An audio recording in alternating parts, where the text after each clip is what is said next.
ចាសួស្តីជំរាបសួរបងប្អូនទាំងអស់គ្នាសូមស្វាគមន៍មកកាន់ Daily Cooking Story ចាសថ្ងៃនេះនាងខ្ញុំមានរបស់ឆ្ងាញ់ហើយដែលជួយដល់សម្រស់ទៀតណាគឺស៊ុបស្មងគោនិងរបៀបធ្វើ collagen ធម្មជាតិចេញពីឆ្អឹងស៊ុបស្មងគោហ្នឹងណាបងប្អូនចាថ្ងៃមុននាងខ្ញុំទៅផ្សារឃើញគេលក់ស្មងគោល្អក៏នឹកឃើញថាសាកធ្វើcollagen ធម្មជាតិតាម content creator ដែលគេធ្វើនៅស្រុកក្រៅនៅជប៉ុនកូរ៉េចិនអីអញ្ចឹងណាដែលគេយកឆ្អឹងសត្វដូចជាឆ្អឹងជ្រូកជើងមាន់ឬក៏ឆ្អឹងគោឬក៏សកាត្រីអីអញ្ចឹងដើម្បីយកមករំងាស់វាឲ្យវាคล้ายទៅជា collagen អញ្ចឹងណានាងខ្ញុំមិនដឹងថាវាមានប្រសិទ្ធភាពប៉ុណ្ណាគ្រាន់តែដឹងថាមើលទៅវារៀងតំណងញ៉ាំអញ្ចឹងខ្ញុំក៏សាកធ្វើទៅអញ្ចឹងទៅផ្សារថ្ងៃមុនបានស្មងគោ3គីឡូល្អមែនតែនលាងទុកវាសម្រាប់ទុកធ្វើស៊ុបស្មងគោហើយនឹងធ្វើcollagen នឹងចាខ្ញុំដាក់ឆ្នាំងធំមួយដាក់ទឹកឲ្យជិតពេញទៅហើយខ្ញុំមានស្មងគោហ្នឹងខ្ញុំដាក់ស្មងគោហ្នឹងចូលក្នុងទឹកហ្នឹងដល់ពេលដែលយើងដាំពុះហើយណាហើយសម្រាប់គ្រឿងកាត់ក្លិនកាត់អីផ្សេងជាមួយនឹងបន្លែទៅតាមចំណង់ចំណូលចិត្តទៅតាមបងអូនមានអញ្ចឹងណាខ្ញុំងាស់ស៊ុបនឹងរយៈពេល4ម៉ោងសម្រាប់ ingredient បងអូនអាចមើលនៅក្នុងវីដេអូនឹងខ្ញុំអត់បានសេ description អីទេអានេះទឹកស៊ុបនៅពេលដែលខ្ញុំងាស់បាន2ម៉ោងហើយវាមានសភាពបែបនេះវាអត់ទាន់របៀបចេញលបាយខាប់ទេអញ្ចឹងខ្ញុំងាស់វាថែម2ម៉ោងទៀតជាមួយនឹងភ្លើងរឹមណាបងប្អូនកុំដាក់ភ្លើងខ្លាំងពេកខ្ញុំដាក់ភ្លើងរឹមបើមិនជាបងប្អូនមានគេហៅឆ្នាំង slow cook មានតែឆ្នាំងនឹងអាចងាស់នៅក្នុងឆ្នាំងនឹងក៏បានដែរតែខ្ញុំអត់មានទេខ្ញុំមានតែឆ្នាំងធម្មតាអញ្ចឹងខ្ញុំងាស់ឆ្នាំងធម្មតាហ្នឹងតែខ្ញុំលើកនេះខ្ញុំងាស់បិទកម្របព្រោះខ្ញុំងាស់វាយូរជាមួយនឹងភ្លើងតិចចឹងខ្ញុំអាចបិទកម្របបានតែទឹកស៊ុបរបស់ខ្ញុំវាអត់ឡើងល្អក់ខ្មៅទេដោយសារតែឆ្អឹងស៊ុបយើងលាងសម្អាតស្អាតចាស់នេះបន្ទាប់ពី4ម៉ោងក្រោយទឹកស៊ុបខ្ញុំមួយឆ្នាំងពេញស្រួលនៅសល់តែកន្លះឆ្នាំងឯងហើយនៅពេលដែលយើងកូរមើលទៅគឺទឹកស៊ុបវារៀងឡើងខាប់ហើយអាសាច់ដែលនៅជាប់ឆ្អឹងហ្នឹងគឺឡើងរលួយតែម្ដងលួយហ្មងអញ្ចឹងអាសាច់ដែលនៅជាប់ឆ្អឹងតសៃអីហ្នឹងយើងអាចយកមកធ្វើស៊ុបញ៉ាំបានអញ្ចឹងស្រង់ញឹមស្រង់ឆ្អឹងចេញអស់តោះមកបើខ្ញុំចាក់ទឹកស៊ុបនឹងត្រងវាជាមួយនឹងកញ្ឆេងដើម្បីយកទឹកស៊ុបនឹងយកទៅទុកនៅក្នុងទូទឹកកកឲ្យវាកកទៅជាចំហួយយើងអាចម្លែកវាដាក់ចូលក្នុងកំប៉ុងទៅហើយយកទៅ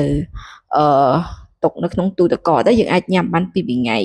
ព្រលឹមឡើងញ៉ាំអញ្ចឹងទៅដាក់វាចូលក្នុងកូនចានហើយចំហុយវា10នាទីអីទៅហើយថែមម្រេចថែមអំបិលតិចមកគឺហត់ញ៉ាំទៅឆ្ងាញ់ហ្មង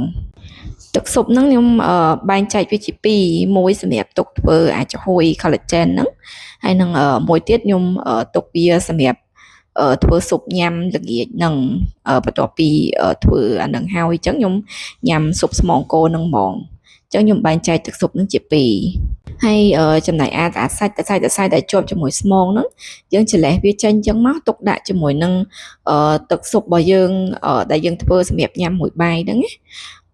ថ្ងៃនេះខ្ញុំញ៉ាំស៊ុបស្មងគោនឹងជាមួយបាយហ្មងហើយនៅក្នុងកឋិននោះខ្ញុំទុកវាឲ្យវាចុះត្រជាក់ទៅហើយបាន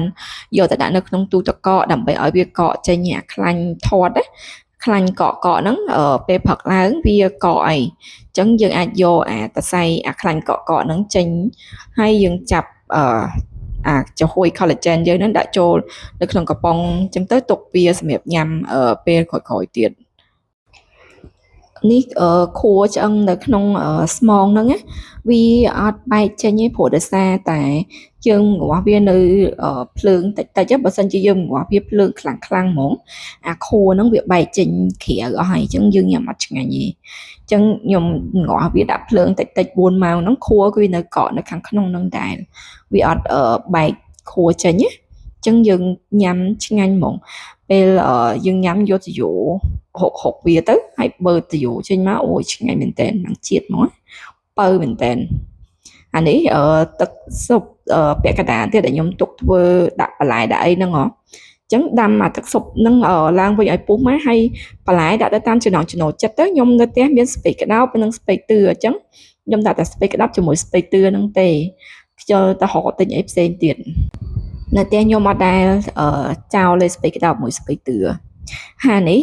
ទឹកជ្រលក់មានទឹកម្ទេសស៊ូគីហ្នឹងអាហ្នឹងក៏ខ្ញុំធ្វើខ្លួនឯងដែរចាំខ្ញុំចេញ content របៀបធ្វើអាទឹកជ្រលក់ហ្នឹងមិនបាច់ទៅទិញនៅផ្សារថ្លៃមិនដឹងគេដាក់សារធាតុអឺសារធាតុរក្សាទុកអីមិនខ្លះអត់ដឹងអីអញ្ចឹងយើងសាករៀនធ្វើញ៉ាំខ្លួនឯងទៅចាំខ្ញុំចេញ content អាហ្នឹងទៀតតែឥឡូវវាអត់មានពេលអញ្ចឹងយើងមានតែទឹកជ្រលក់ហ្នឹងមកហើយដាក់ជាមួយនឹងទឹកម្ទេសឡោកាម៉ាទឹកម្ទេសរបស់ចិនទឹកសៀងចិនក៏បានទឹកម្ទេសរបស់ចិនក៏បានតែម៉ាក់ឡោកាម៉ាហ្នឹងអាហ្នឹងឆ្ងាញ់ណាហើយបងអូនចង់ឲ្យរៀងរាវតិចបងអូនដាក់ទឹកស៊ុបនឹងចូលតិចមកគឺមិនបាច់ថែមអីទាំងអស់ហ្មងឆ្ងាញ់មែនតើជ្រលក់ជាមួយអាទឹកស៊ុបស្មងហ្នឹងគឺឆ្ងាញ់ត្រូវជាតិគ្នាហ្មងជ្រលក់ជាមួយអាទឹកតសៃសាច់តសៃដែលយើងជ្រះចេញពីឆ្អឹងហើយដាក់ចូលក្នុងស៊ុបហ្នឹងជ្រលក់មកជាមួយបន្លែមួយអីអូយជាតិស្លាប់បងអូនចង់ថែមម្ទេសចង់ហឹរថែមម្ទេសទៅតែខ្ញុំរៀងឈឺកាពះអញ្ចឹងអត់បានថែមម្ទេសទៀតទេចាបងអូនទាំងអស់គ្នាកុំភ្លេចសាកធ្វើញ៉ាំទាំងអស់គ្នាព្រោះការរំងាស់ទឹកស៊ុបចេញពីឆ្អឹងសត្វហ្នឹងវាល្អបើទោះជាបងអូនអត់បានធ្វើញ៉ាំប្រចាំថ្ងៃដូចជា collagen ក៏ដាក់នៅក្នុងកំប៉ុងដែលខ្ញុំធ្វើហ្នឹងណាក៏បងអូនអាចងាស់ស៊ុបញ៉ាំមួយអាទិត្យឲ្យបាន2ដង3ដងអីទៅព្រោះអាហ្នឹងវាល្អវាមានជាតិរ៉ែវាមានជាតិ collagen វាមានជាតិដែក protein វីតាមីនអីនៅក្នុងហ្នឹងអញ្ចឹងណាយើងញ៉ាំមួយអាទិត្យឲ្យបាន2ដង3ដងអីទៅក៏វាល្អដែរបើអត់បានធ្វើញ៉ាំប្រចាំថ្ងៃដូចខ្ញុំបងអូនអាចងាស់ចេញពីឆ្អឹងជ្រូកក៏បានឆ្អឹងគោឆ្អឹងមាន់សកាត្រីដូចខាងចិនគេចូលចិត្តធ្វើ collagen សកាត្រីអីហ្នឹងអាចធ្វើពីអាហ្នឹងក៏បានដែរហើយនេះទេយើងងាស់តែចេញតែពីឆ្អឹងស៊ុបជ្រូកហ្នឹងយកទៅណាអស់បងអូនវាពោពេញទៅដោយវីតាមីនជាមួយនឹងប្រូតេអ៊ីននៅក្នុងនឹងអញ្ចឹងណាព្រោះបើថាធ្វើស្មងគោវាយូរវែងឆ្ងាយវាត្រូវលាងវាត្រូវអីពិបាកយូរជាងធ្វើស្មងជ្រូកឆ្អឹងជ្រូកបងប្អូនអាចធ្វើចេញពីជើងជ្រូកឆ្អឹងជ្រូកអីក៏បានដែរឆ្អឹងមាន់ជើងមាន់អីហ្នឹងគឺល្អដូចគ្នាអញ្ចឹងបងអូនកុំភ្លេចសាកធ្វើញ៉ាំទាំងអស់គ្នាណាមួយអាទិត្យឲ្យបាន2 3ដងអីទៅអរគុណច្រើនចាំជួបគ្នាជាមួយនឹងខ្ញុំវីដេអូបន្តទៀតណាបាយបាយ